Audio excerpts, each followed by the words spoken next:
From Left Side, Right Side Games, I'm RDQ Pebbleton, and this is Chalking Points. Today I'll be discussing the passive voice, or if you prefer, the passive voice will be discussed. The passive voice is one of the many tools you have at your disposal when crafting sentences in English. What it basically entails is switching the subject and the object of the sentence such that the agent, the doer in the original sentence, becomes less important. I'll demonstrate. Jeffrey ate a cookie. Jeffrey is the subject and the agent of the sentence because he is doing a thing to a cookie, namely eating it. But let's make it passive. Now, the cookie was eaten by Jeffrey. Jeffrey is still the doer, he is still eating the cookie, but his role in the sentence is diminished. See how the first sentence, Jeffrey ate the cookie, is about Jeffrey, but the second sentence, the cookie was eaten by Jeffrey, is about the cookie? That's what the passive voice does. It takes agency away from the original subject of the sentence and deposits it elsewhere. I've been hearing for as long as I can remember to never use the passive voice, that it is the enemy of interesting writing. Most style guides advocate avoiding it whenever possible. Strunk and White's Elements of Style and George Orwell's 1948 essay, Politics and the English Language, advocate against it especially strongly. It's received wisdom, therefore, that the passive voice is not to be used at all costs. But I've just used it now. Did you notice? The passive voice is not to be used, I said, instead of you are not to use the passive voice, or do not use the passive voice. In school, I was taught never to use the darn thing, and that it would make my sentences really dull and airless. This is a good general rule. Many times, the passive voice does nothing to help a sentence out, but a blanket ban on the passive voice in all cases helps nobody. Replace it with, instead, this blanket rule. How's that for hypocrisy? Try to keep the majority of your sentences active, but don't bend over backwards to do it.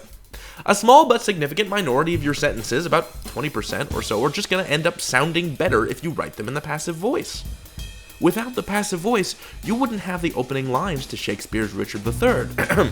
Now is the winter of our discontent made glorious summer by this son of York.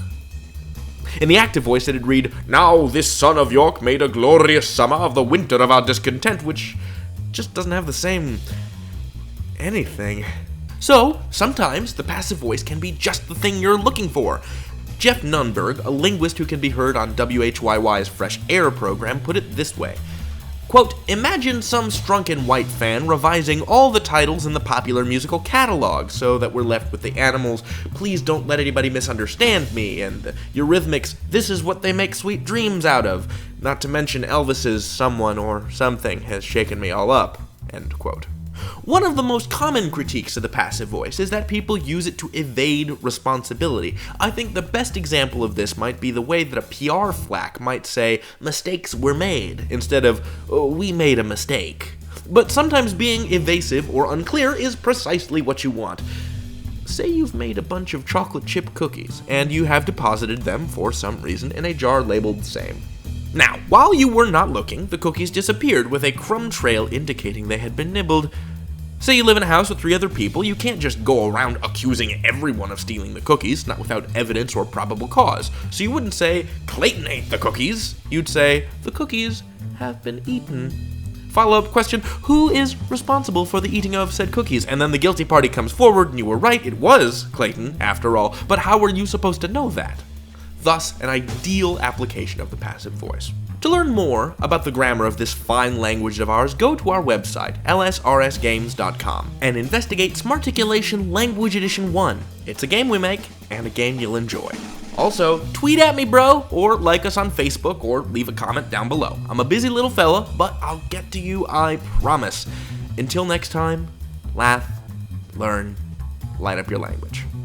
I'm RDQ Pebbleton, and I'll see you around. Oh hey, you're still here. I think I have found the cookie thief. It is this adorable Russian bunny. I looked up the Russian for bunny eating cookies. It is Krolika Yedyet Pechenye, or thereabouts. Useful for you to know, I'm sure. Anyway, enjoy the video. I will see you guys next week.